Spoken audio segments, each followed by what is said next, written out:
Hello, welcome to Recapping with Delora and Ashley. Please follow us on Instagram, Facebook, and Twitter at Recapping Podcast. Also, comment, rate, and subscribe on your favorite podcast platform. We're on all the things. We would love to hear your ratings of the movies and shows we review. Email us your audio file to recappingpodcast@gmail.com and we will play it during the show.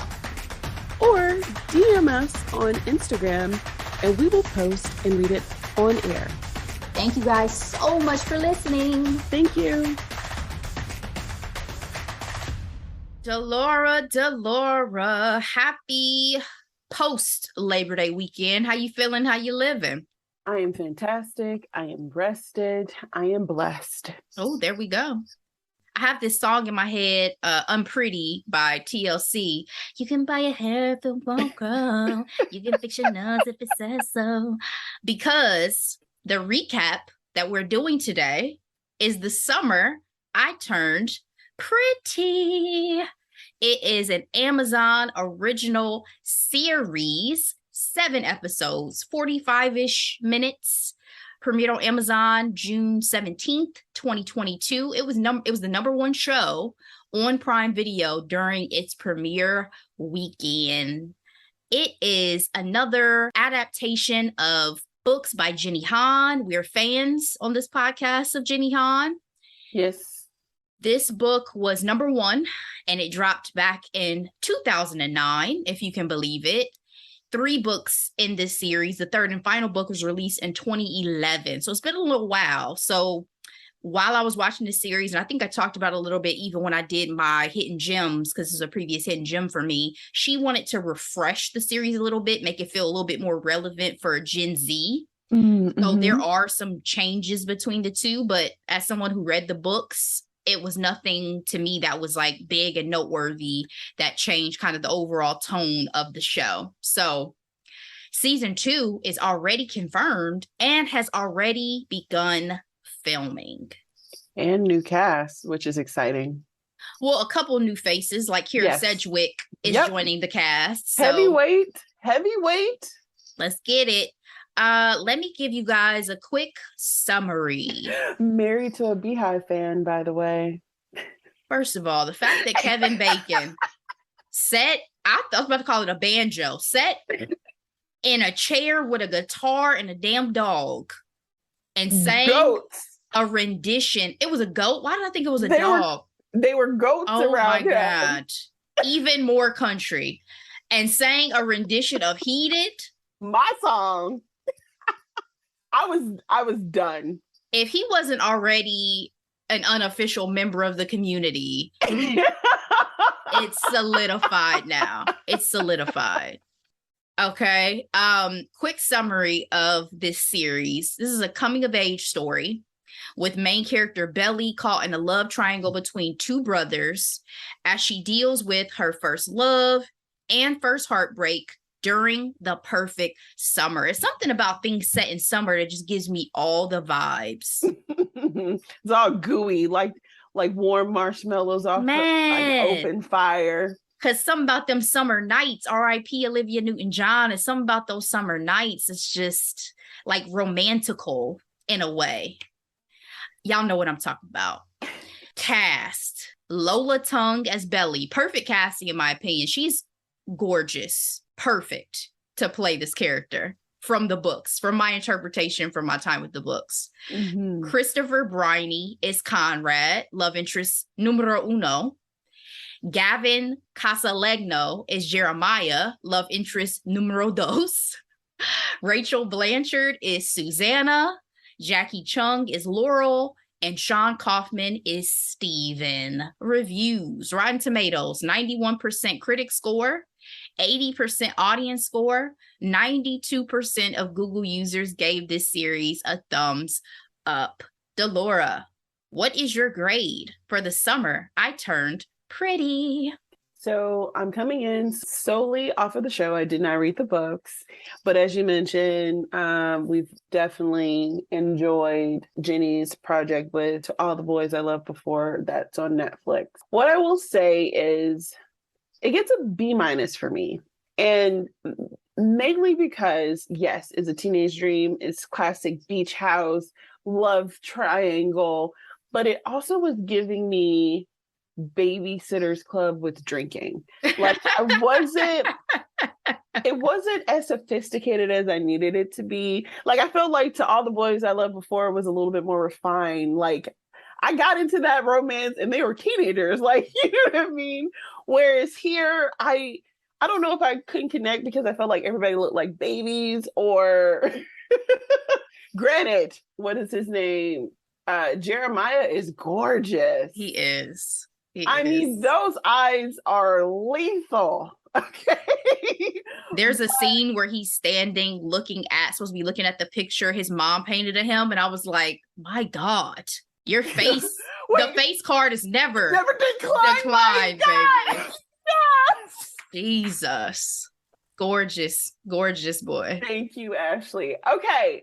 So with that, there needed to be some type of refinement. I didn't know what the tone was. Like, what are we light? Is this heavy? What are we doing? Like, it was a little all over the place for me, a little to get into it. Mm-hmm. But overall, it was a fun watch. How about you, Ashley?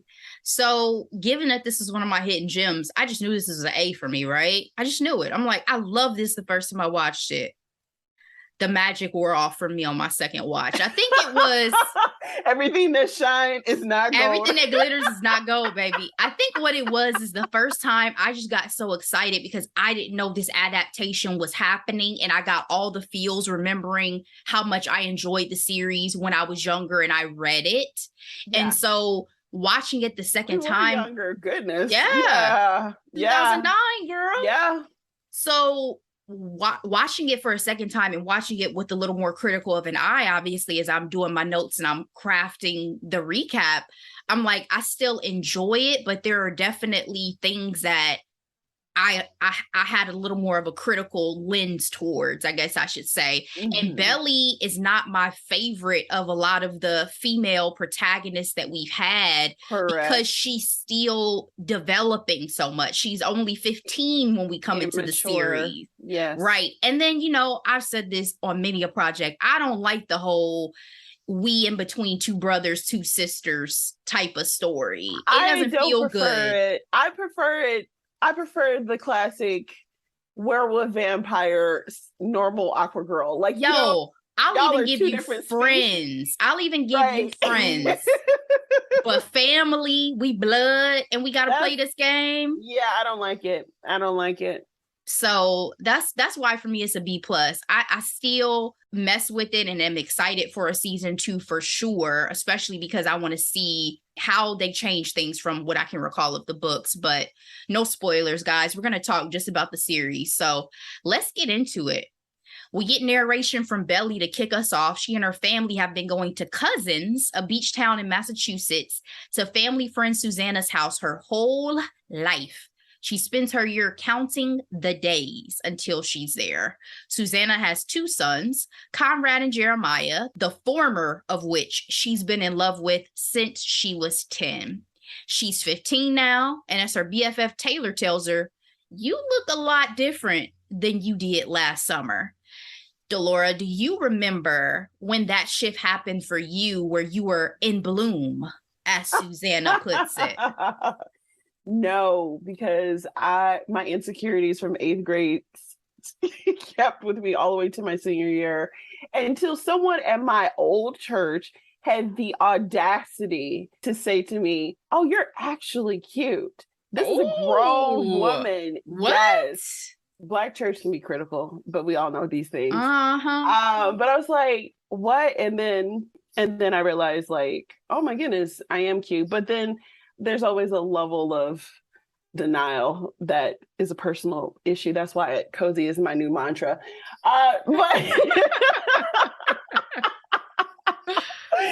But yeah, it was also senior prom because people were so shocked. And I kid you not, I am not even blowing this up. I was the girl who was in band, who was in all the honors classes. I wore baggy clothes, but for prom, the girls came out to play. They had some air. I was very, sophisticated as always. That's right. In that black dress. You talked about this in our He's All That recap that you came out with the body Audie. And people lost their minds. People were like, this is like your big reveal. Because that's when those makeover shows for people were big back in the day. I was like, okay, thank you. But should I be offended? Like, cue the music. Swing, swing, swing a spinning step. You wear those shoes and I will wear that dress. Oh, kiss me. I feel it. I was a baby elephant for some time trying to figure out Hilarious. my body. I was trying to think about it too. I think what I think about it more as, because I think when you're those ages, especially as a teenage girl, I don't feel like you think of it as like, oh, I'm suddenly hot shit. I think it's more so like I've recognized that I've started to have a power that I didn't have before. Yes, so it's like whether you accept it or not. Exactly. So it's like, when did you realize that as you're developing into your womanhood, oh, I'm starting to experience having that sense of like power, especially over, men, Avi. And I think everybody usually, unless you develop really early, probably hits it around these same ages, right? Like once you get into middle school, maybe early high school. But I also personally, I don't feel like I really felt like I developed my sense of style yet, or like my, correct, my sense of taste and all those things that make you a little bit more confident until I got college, to be honest. Yeah, easy. But I appreciated that, because I do think that's something that most girls are going to experience, right? Once you hit that age and people are like, oh, hey, about to turn into a woman now. Watch out, world. Women and beauty and youth, as we know, is still very high in the social currency game. Yeah. One quote that I heard of recently is something like, beauty is wasted on youth, or something like that. Is like people don't really understand the power that they will when they're younger until they get older. And I can understand that a little bit, even though we're not old. Okay, we are not. But I get it even from my timeline of looking back, like, oh man, I could have willed that so much better. At the same time, what type of shenanigans would we have gotten into if we had? You know what I mean? Would have been pregnant, I'm sure. Or somebody's sugar baby somewhere, like, go ahead and set me up with my house by the age of 19. Get my Louis and my Louboutins. I'm taking PJs or private jets, as you say, to go visit some folks. Okay, let's move forward. As they all get settled in for episode 1, what were your impressions of Cousins and this beach house? We know you love a decor moment, honey. Would this have been a summer oasis for you? I love a good decor moment, but I struggle with the nautical aesthetic. I agree. It can be very old. It can be very cluttered because it's usually old, and so it still was lovely. The home was lovely. It was the kitchen. It was the kitchen for me. That was the place where I would definitely pick up and put in my home. Absolutely. And I also appreciate the amount of sunlight. I love a house that gets all that natural light in. It was a lot of fun. For sure. And you're right on the beach. Okay. We got the pool and then I'm right on the beach. So exactly. Absolutely. This would have been a summer oasis for me. Where's my rich family friend? Okay. But speaking of my favorite beach house aesthetic, Grace and Frankie. I really enjoy that home. Oh yeah. But see, the fact that it was a blended home, Grace wasn't about to be coming to nothing shabby. That's part. Absolutely. That part. All right. All the kids are figuring out their summer plans. That's Belly, Conrad, Jeremiah, and Steven. Jeremiah and Steven are planning to work at the country club. Belly's considering being a debutante. And Conrad has quit football, which was a big deal. He was an athlete, all of that. And he seems to have a chip on his shoulder this summer that his mom is wanting to chalk up to a breakup. It didn't stop he and the other boys from going to a beach bonfire that Belly also crashes and meets new boy and love interest, Cam Cameron. Unfortunately, they get busted and taken home by the cops for underage drinking. Delora, as I watched this, I just thought, This is the stuff that we missed living in the Midwest, right? Because I ain't have my first beach bonfire to this year. I don't think I've ever had one, actually. Exactly. When I first moved down to Florida, one of my coworkers was talking about a beach bonfire. I was like, oh my God, that's dope. I have never done it. He said, people what? actually do that? I thought it was just in the movie. No. I did it when I went to California, and I was like, I haven't even done this in Florida, but no, it's a real thing. When you come from these like beach towns and like live in these warmer climates, yeah, you do beach bonfires. Had some hot dogs over the fire. Like, that's a luxury that those of us in the Midwest and the North, we just unfortunately had to miss. But good for y'all. I'm not hating or anything. In episode 2, Belly has decided to try something new and agrees to do the dead ball, to Susanna's delight and her mother Laurel's slight horror. Her big sis for the event is Nicole, a girl that Conrad is kind of, sort of, maybe seeing and escorted to the dead ball the year prior. What are your thoughts on debutante balls? Well, I do not have any experience with it. It's not even in my vicinity. I know, thinking about one of my favorite movies of all time, Something New, Sanaa character, part of high Black Southern society. Debutante is a big deal. So for me, I respect it. I'm a traditionalist, though. I think that comes with me being firstborn. It's like, tell me what I need to know. Teach me how to be a lady. I would have loved and ate up all that stuff. So I'm not against it by any means. I think I'm more accepting to debutante balls than I am pageants. And I know that might sound a little hypocritical, but that's where I stand. Well, I mean, I think they're very different, right? Because when you're on the pageant circuit, I mean, you living and breathing that ish, and then you got to go and, be more performative, be more invested in certain ways in terms of like that image you present. Whereas the dead ball, the idea is just like, oh, it's this coming out, which these days I feel like is really just an excuse to have a cute date, wear a dress. Yeah. And have that moment. Because I can tell you from my high school experience, all my friends did it except for me. Really? There wasn't anything in my area that had that. So for us, it was the debutante ball, the Deltas put on, and then it was the cotillion that the AKAs put on. Oh, yeah. Didn't have that. So my friends did the deb ball, which was for the Deltas, and then I had friends or other friends who did the cotillion, and then I ended up being an escort for the botillion, which is the guys version. Yeah. So I did the escort thing, but I guess I just didn't want to be, I'm just not a joiner. Like, I think I've said that so many times. Like, I just that surprises me, because you do know I'm a joiner, right? Yeah, like... I'm just I kind of stray away from things that the majority of people want to do or find acceptable or whatever. Just the rebel in me. I don't know what it is. It's just kind of like, okay, I respect it. I support y'all. I went. I loved watching my friends in their dresses and do their things. Beautiful. But it's just, it's never been my thing. Like, I kind of just beat to my own drum a little bit in that way, I guess. Interesting. Yeah. But to each their own. And I love some of the looks that we got at the dead ball. So it was still very cute.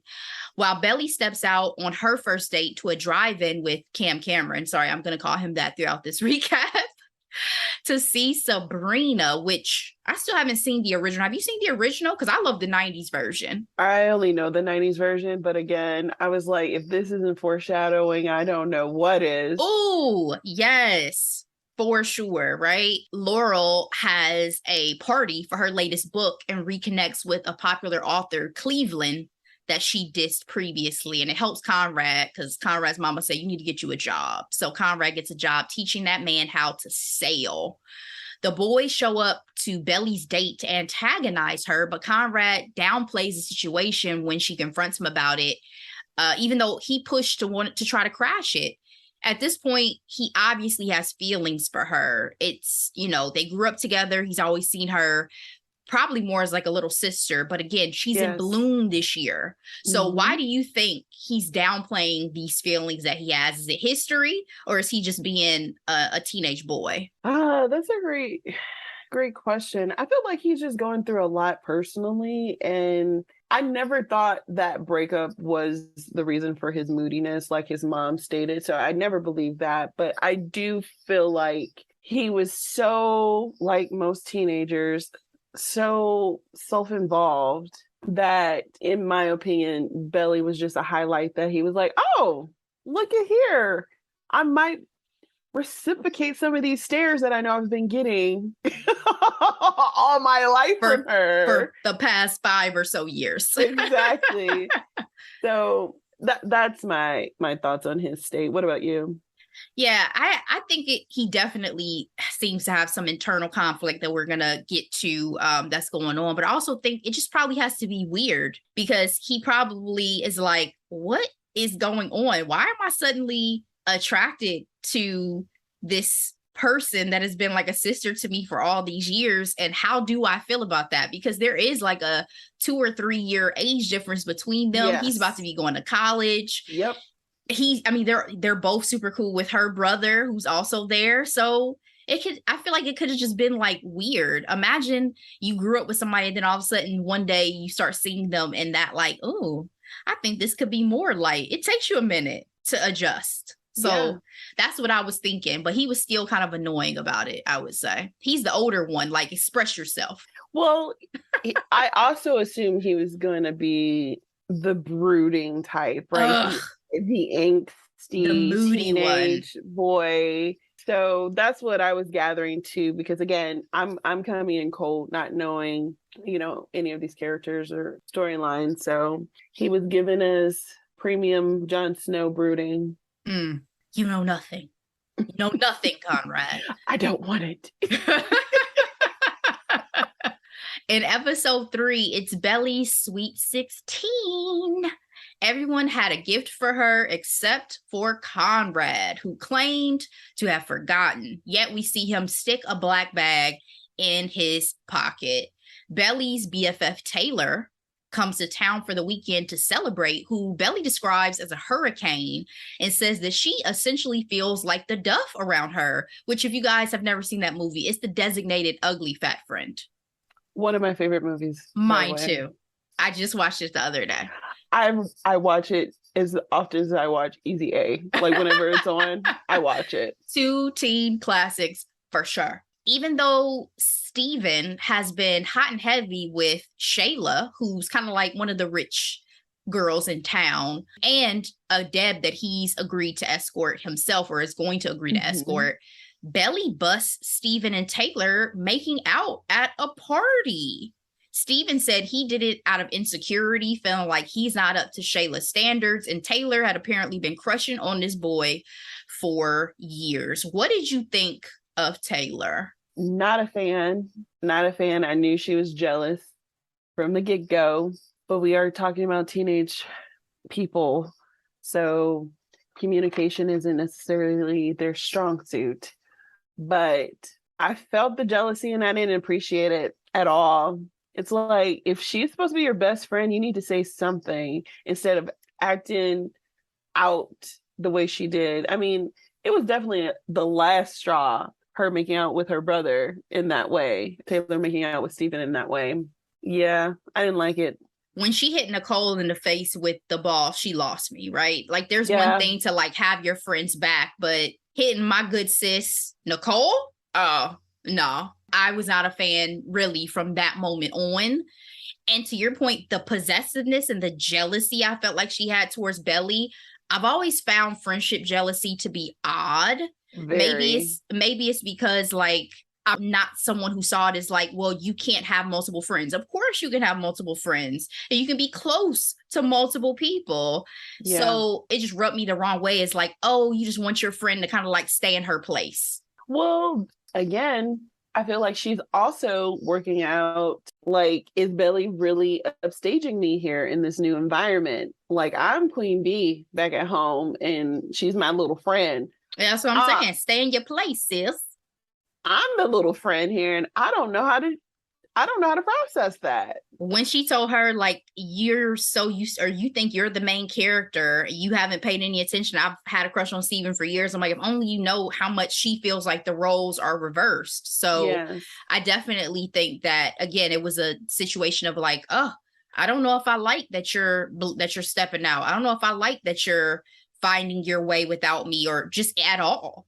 But it also kind of rubbed me the wrong way because we're talking about a white young lady telling this to an Asian young lady, or half Asian, and I'm just like, that power dynamic made me feel uncomfortable in terms of like, of course you're gonna center yourself in your story because everyone has always centered your story. Absolutely. And they address that dynamic a little bit more, I feel like, between the moms. Like they speak a little bit more to differences and like, oh, you're rich, I'm not. You go to the country club. If you leave me in this car for too long, I may get sunken placed. Like I feel like they addressed it a little bit more with the grown-ups than they did for sure with that. And again, that's why when Taylor hit my good sis Nicole with that ball, I felt some type of way. You're not going to hit the only Black girl on this show in the face. But they really tried with her, obviously casting a Black girl in, the pretty popular girl role, but rich. But she had her braids, she had her curly hair.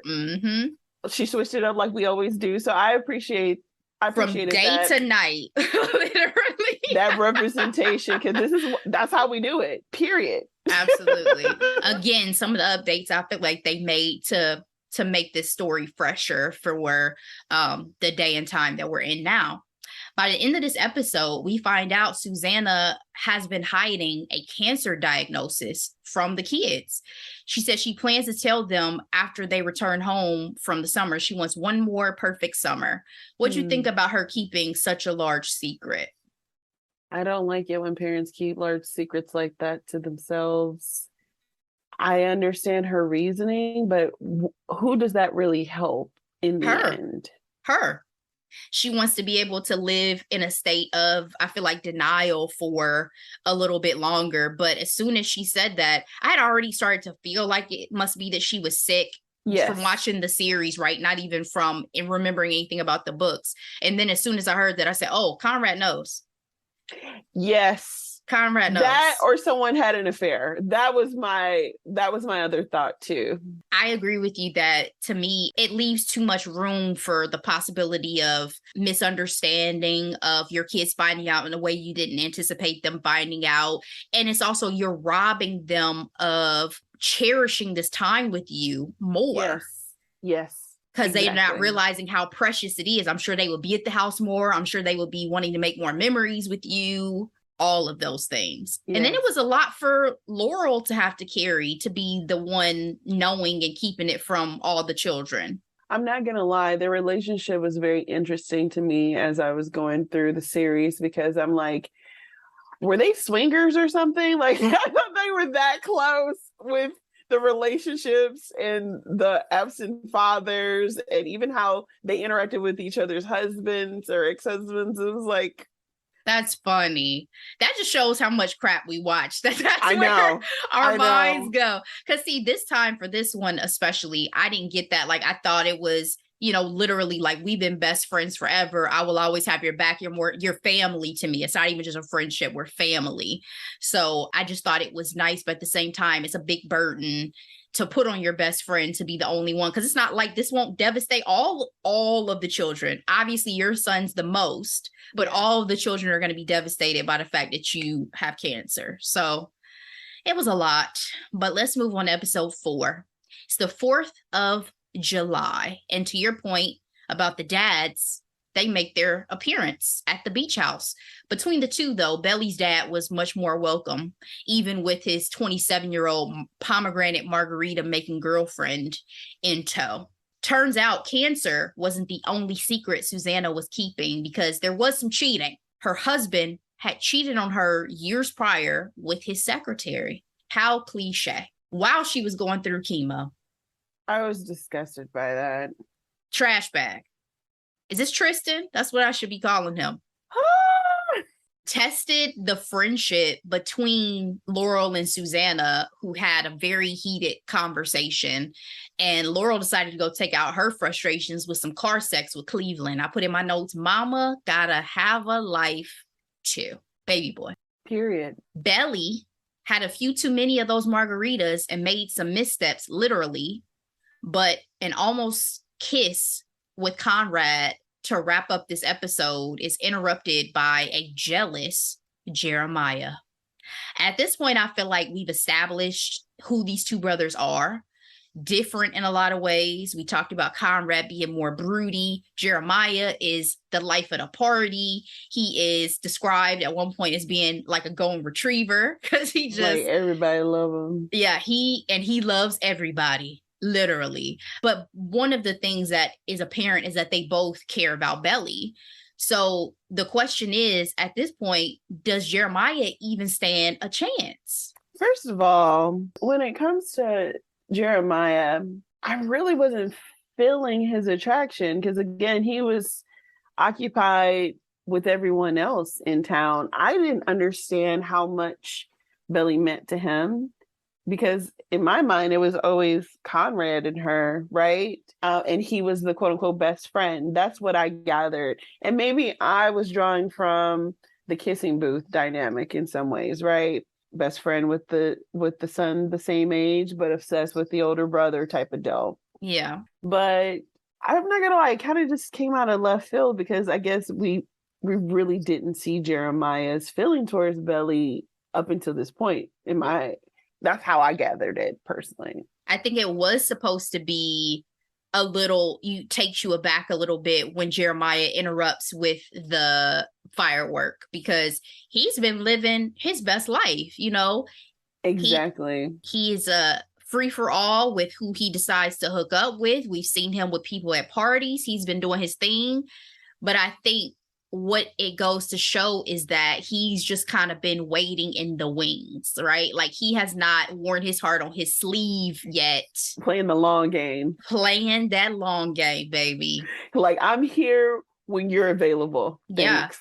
Yeah. But my question is, given how we see her interaction and her obsession with Conrad, do you even feel like when you're watching it, like, Jeremiah, you might as well call this one, bro, because you're not even in the game? No, because I think we've seen this in multiple movies and TV shows that the person that you're obsessed with isn't necessarily the person you need to be with.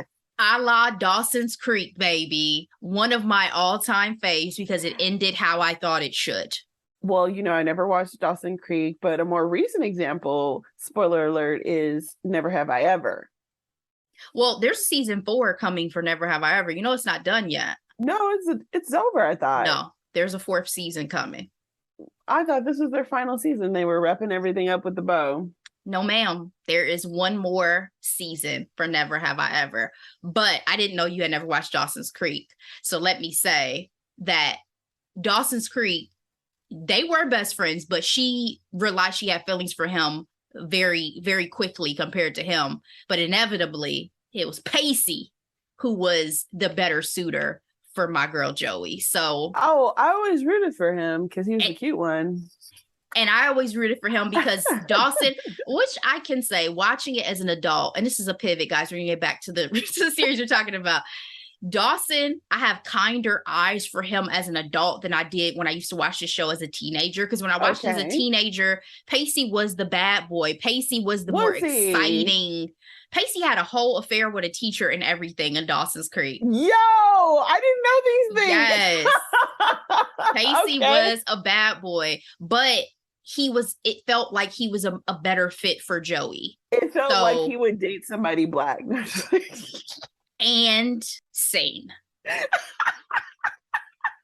Okay. I definitely gravitated more towards Joshua Jackson. The fact that him and Katie Holmes had dated in real life too, you can't fake chemistry, right? I'm sure that Raiders are like, darn it.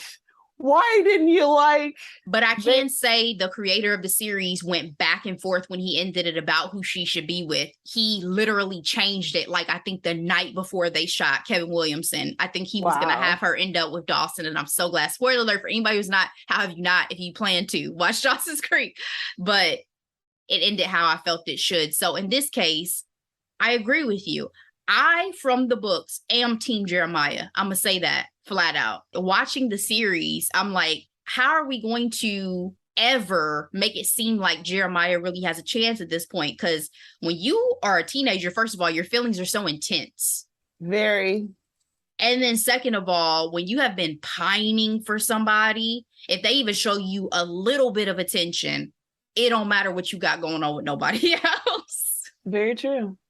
So I definitely was like, Jeremiah, how we even gonna step in the ballpark, bro? So side note, I love the music for this series. Like, I felt like it was so accurate. We got Olivia Rodrigo, we got Billie Eilish, we got Taylor Swift, like all the angsty teenage girl music gave me all the feels. In episode 5, Belly officially ends things with Cam Cameron. Not enough spark to take her heart from Conrad. I'm not worried about him, though. I saw a whole article about why Cam, so sweet. He was a sweetheart, about why he was like the perfect boyfriend. Let me say this. Sometimes the way something ends is so indicative of somebody's character.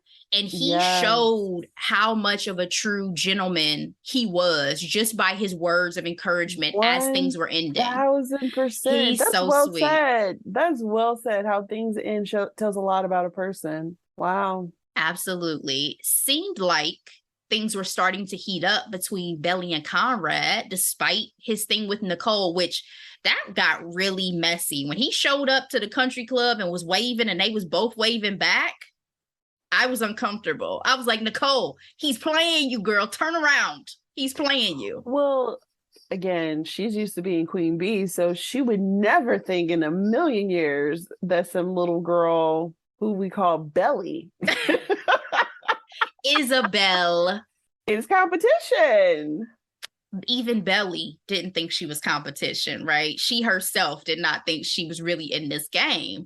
But he turns cold again, and just in time for Jeremiah to shoot his shot. That kiss in the pool was passionate for her to have never really thought about that man in that way.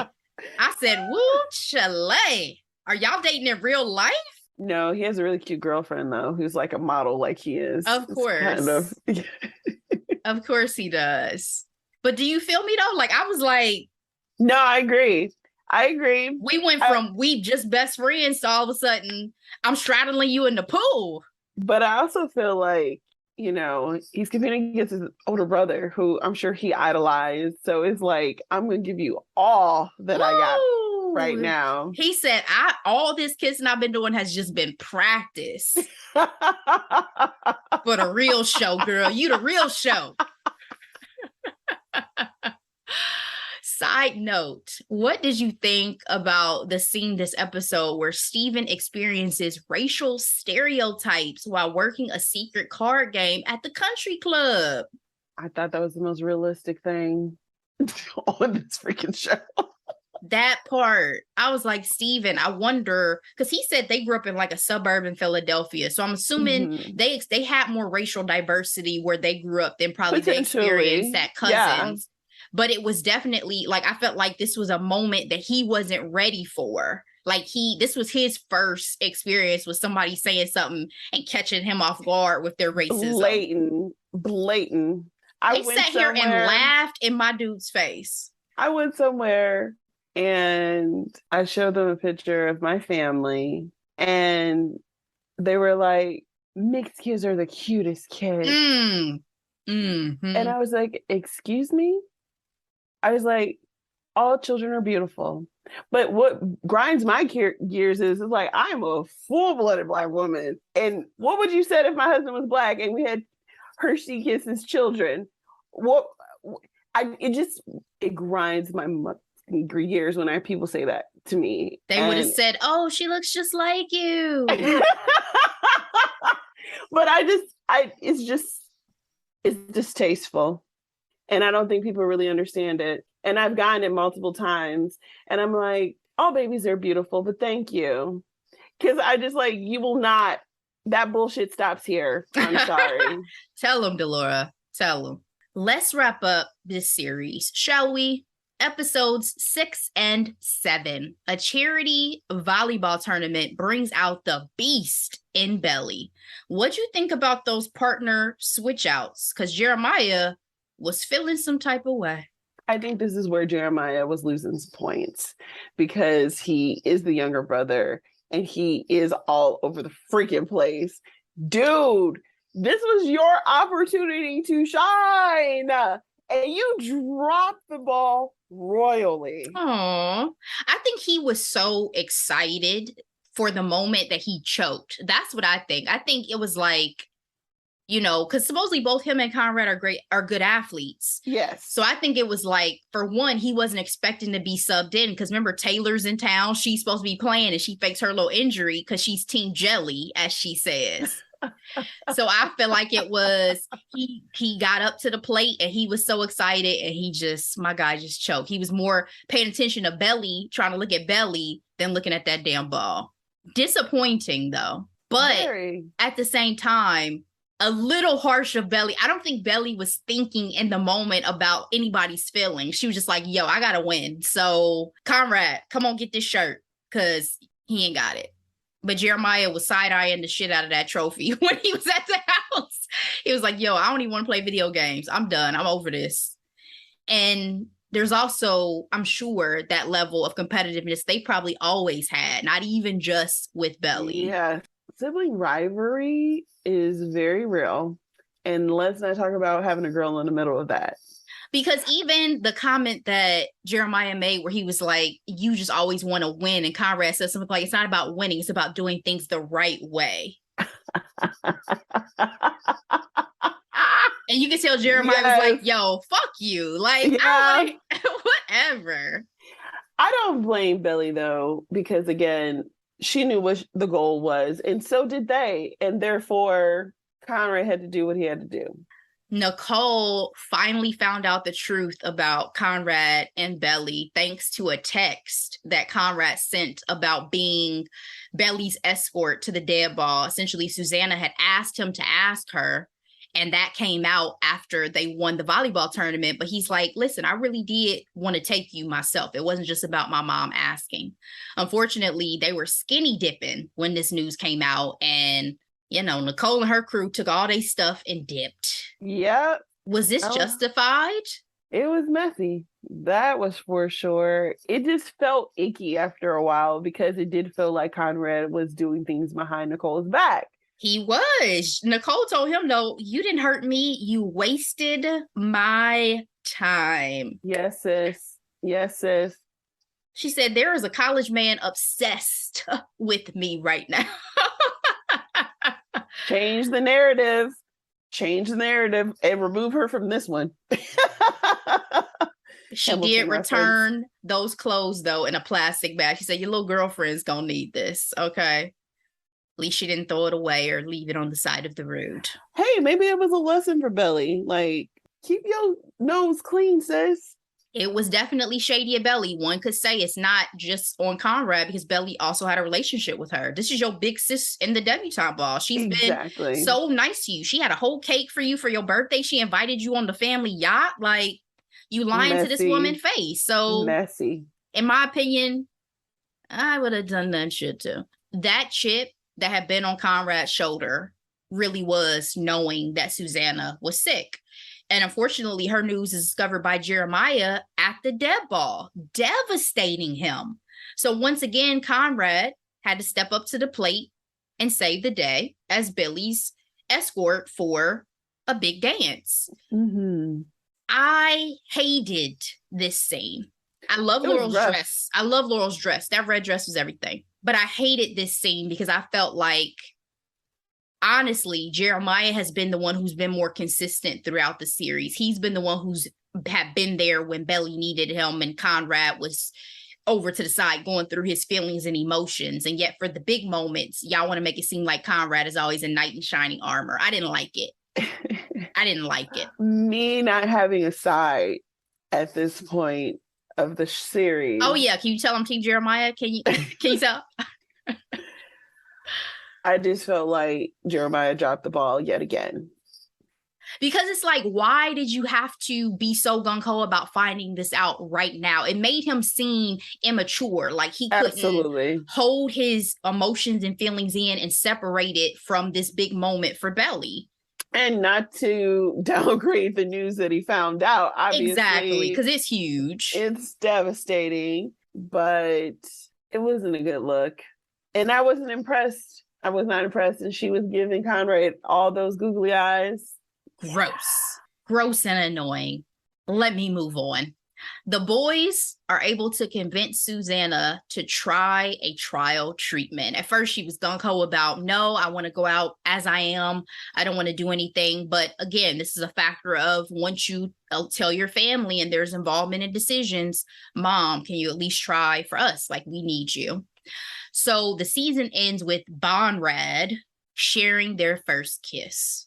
Delora, any predictions for the future of this love triangle, and what are your final thoughts on the series? Season 1. Oh, that's a great question. Any thoughts on the couples here? I don't know. I'm interested to see what Jeremiah is going to do in this next season that's going to swing Billy his way, you know? And it's good to see Conrad in a better position than he was in the beginning of the series, because he was rough to be around. It was like a constant storm cloud over his head. And so in some ways, I'm kind of happy that he found his light, even if that's through Belly. Predictions. I did feel some kind of way about her sons convincing her to do experimental treatment when that's something that she didn't want to do. But then I also felt like, well, why did she make that decision without talking to them about it first? So they didn't even know she went through chemo 3 years ago. How did she hide that? Yeah. So that should be interesting, but I hate that that's going to be something that's looming over everyone. And I want Laurel to, get her groove on, continue that journey. I appreciated that for her. We didn't even get a chance to gloat over how Susanna is freaking Cher from the Clueless series. Listen, love that Cher from the series is a character in this for sure. I was happy she was getting some work. I don't think I've seen her in some time. It definitely brings me all the nostalgia again from teen years and from those projects and things that we really loved and enjoyed. So absolutely. I'm glad you brought that up, because I thought it once I saw the series the first time. So no spoilers. I'm going to speak not from my experience with the books, but just from my experience of what I would be thinking with this. My thought is she's going to be with Conrad inevitably. She's never going to get over this. She's going to try to move on. She's going to get reeled back in, and it's never going to be over between her and Conrad. That's just my thought from the way that this first season is depicted. The other point that I forgot to mention is, what would their parents say? What would their mothers say about, this development? And Stephen too. He was very protective over his younger sister. Stephen, understandable, but he also needs to chill. Belly made some great points. Like, Shayla is my age too. So pot, Touché. kettle. Susanna, I think, expected this, because as Belly said, she told her when she was a child, like, she always knew she was destined for one of her boys. Didn't know she was going to get to taste both, but I feel like, 14, 15 years old, it just seems so young. That's all. They are very young. That's another reason why these type of series, like, you can't get too invested, because you know that there's going to be so much change that all of them are going to experience over the course of their lives. Yes. Like, am I saying she's going to marry Conrad? No, but I think he's going to be somebody who's a part of her love life for a while as she's going through the development of her teens, maybe early 20s, whatever, from the way that this show is being set up. Mm-hmm. But I am team Jeremiah. So if you don't want him, sis, I'll hop on back into that show as my little 15, 16-year-old self, okay? Y'all can't see this, but Ashley is so for real about this. It is so funny. She's like, if you are unclear, let me be clear. And I, again, going back to our discussion about Never Have I Ever, I felt this way from the Jeremiah depicted in the books, let alone this beautiful little boy that they done cast in this role. Quit playing with me. Quit playing with me. Absolutely. That's probably why I know y'all enjoyed some of these scenes together. That's all I can say. Be young, live free. whatever. So that's really it for our recap for the summer I turned pretty, guys. This predicted that the next season will probably be out sometime spring summer 2023, so be on the lookout for that on Amazon, and we will see what happens with these crazy kids next summer in Cousins. Delora, what you got for the people for hidden gems this week, girl? I'm so excited. I have 4 hidden gems this week, so let me go ahead and get started. The first one, brand new series, Disney Plus, Marvel. I'm talking about She-Hulk, Attorney at Law. This is super campy, Ashley. Like, it does not take itself serious at all. I'm not saying I'm in love with it, but I am saying that I'm intrigued by it. I'm intrigued by the tone, by the pace of it, by, like I said, it's campy humor. Like it is tapping into that 80s, that 80s era of comic books in a very serious way. I want to love it because I love Tatiana. Orphan Black was my show. Phenomenal. But I know nothing about She-Hulk besides it's a woman version of Hulk. And honestly, I thought that they were married. I didn't know that they were cousins. So I didn't know anything about it either. So this is an education for me while watching it. And I'm intrigued because we have Jamila Jamil in it. Of course, Mark Ruffalo, one of my favorites, period, in it as well. And so I'm on this wave, Ashley. So I wanted to bring that up. My second hidden gem is a new rom-com on Netflix. It's called That's Amor. It is poorly rated on Rotten Tomatoes, but it was like in the top 10 movies all weekend and week long.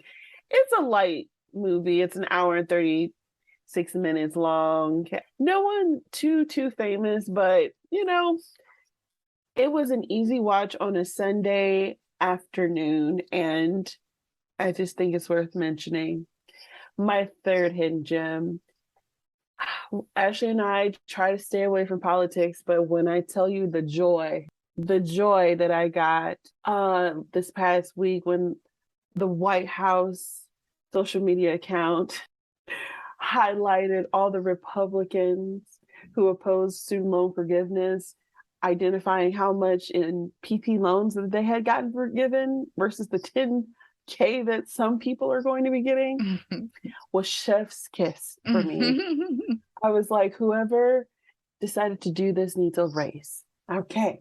So much joy, and Black Twitter is, again, top notch, highly entertaining. You have to be there. Okay. Final hidden gem, one of my rom-com novels. This one is pretty popular. It's called The Unhoneymooners. This is by Christina and Lauren.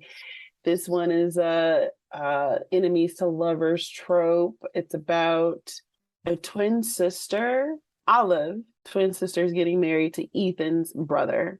The siblings, they hate each other, Olive and Ethan. Something happens and they have to take their honeymoon together. So they're in the same proximity, and, will they, rip each other's hair out, or will they rip each other's hair out?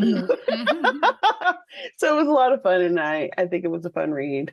It's not that spicy, so don't worry, because some of the other recommendations I gave had some really interesting love scenes, but this one is really safe. So there you go. Ashley, what's your hidden gems this week? All right, guys, I have 2. My first one is not hidden because it was number 1 on Netflix for a little bit. It's Look Both Ways, a rom-com starring Lily Reinhart from Riverdale fame. Interesting premise where her character's life on the eve of her college graduation diverges into 2 parallel realities, one in which she becomes pregnant and remains in her hometown to raise her child, and another in which she moves to LA to pursue her dream career.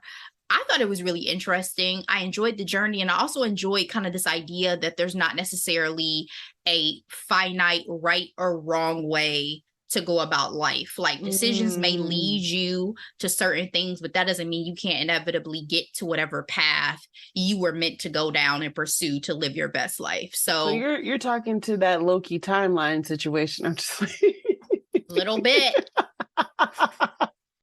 My second hidden gem is a song. I don't think I've had music in a while. This one I've literally been listening to repeatedly for like a week or two. Fresh New Sheets, a song by JoJo, one of my faves. Didn't even know JoJo had dropped another album last year titled Trying Not to Think About It. 12 tracks. Fresh Sheets is number 7, and I am obsessed. Basically a song about not quite being ready to move on from your last love, even though she has literally and metaphorically changed the sheets. It's the harmony for me. As soon as the song starts, just sucks me in and has literally not let me go. I listen to it, like I play it, then I play it, then I replay it, then I replay it, then I replay it. I have spent 30 minutes in a car ride listening to that song repeatedly. You're one of those people. I'm one of those people. Wow. Catches my soul and will not let me go. So our generation's Tina Marie. Those are my 2 hidden gems for this week, guys. Thank you guys so much, as always, for sticking with us. We are taking a break for a week. I have to go attend a little convention for work. So if anybody's going to be at FinCon in Orlando this week, come see me. Hopefully we can connect. Delora, we'll be back when we're back, sis. Absolutely. We have over 100 episodes you all can take a listen to. There you go. We're not really gone because we're always out here and available on these internets somewhere for you to enjoy. So we'll see you guys next time. In the meantime, be blessed, stay safe. Bye.